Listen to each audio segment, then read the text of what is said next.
नमस्कार प्यारे बच्चों और आदरणीय अभिभावकों। सनातन संस्कार विद्या गुरुकुलम में आपका हार्दिक स्वागत है।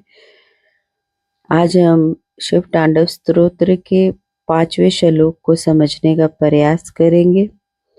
श्लोक है: सहस्त्रलोचना प्रभृत्य शेष लेख शेखरा प्रसन्न धूलि धोरणी विधुसरांगी पीठ भुजंग राजमालयाने बुद्ध जाट जूट कह शिरे चिराय जायताम चकोर बंधु शेखरा। बच्चों, इसमें सहस्त्र लोचन का मतलब है जिसके पास 1000 आंखें हैं। प्रसन्न धूलि का मतलब है फूलों की धूल यानी प्रयाग।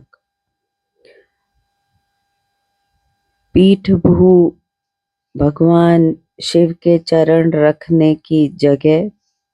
भुजंगराज सापों के राजा वासुकी। चकोर बंधु मतलब चंद्रमा। बच्चों, इस श्लोक में एक बहुत ही अद्भुत दृश्य का वर्णन है। एक बात है कि स्वर्ग के राजा इंद्र और अन्य सभी देवता भगवान शिव के दर्शन करने पहुंचे। जब सभी देवताओं ने श्रद्धा से अपने सिर शिव जी के चरणों में झुकाए तो उनके मुकुटों पर लगे सुंदर फूलों का Prayag, dust of flowers, Shiv ji के चरणों के पास गिर गया। इससे शिव जी का वह स्थान फूलों की खुशबू और धूल से धूसरित हो गया। यह कहानी हमें सिखाती है कि चाहे कोई कितना भी बड़ा राजा क्यों ना हो, ईश्वर के सामने सब समान है। शिव जी को गहरे भक्त का प्रेम चाहिए, उनको कोई गहने पसंद नहीं है। इस श्लोक में यह भी बताया गया है कि शिव जी ने सापों के राजा वासुकी से अपनी जटाओं को बांधा हुआ है और उनके मस्तक पर चंद्रमा विराजमान है।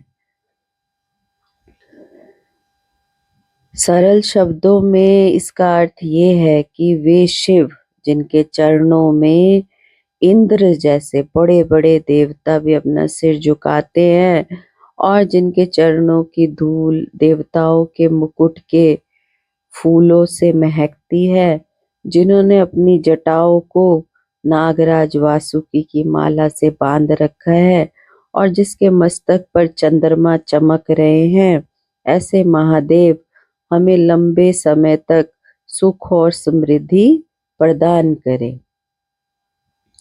बच्चों, आज आपका होमवर्क है कि शिव जी के सिर पर विराजित चंद्रमा और उनकी जटाओं में वासुकी नाग का एक सुंदर चित्र बनाना है। तो बच्चों, हमें इस श्लोक से क्या संस्कार सीखने का प्रयास करना है कि माता पिता के चरण रात में सोने से पहले जरूर स्पर्श करें, जैसे देवताओं ने शिव जी के किए थे। और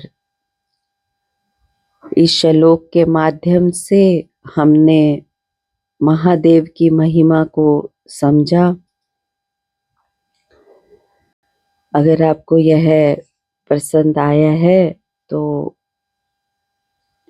इसको शेयर करें और सनातन संस्कार विद्या गुरुकुलम चैनल को सब्सक्राइब करें ताकि हम सब मिलकर अपनी संस्कृति को जीवित रखने का छोटा सा प्रयास करें। धन्यवाद बच्चों। आते हैं नए श्लोक के साथ, तब तक के लिए नमस्कार।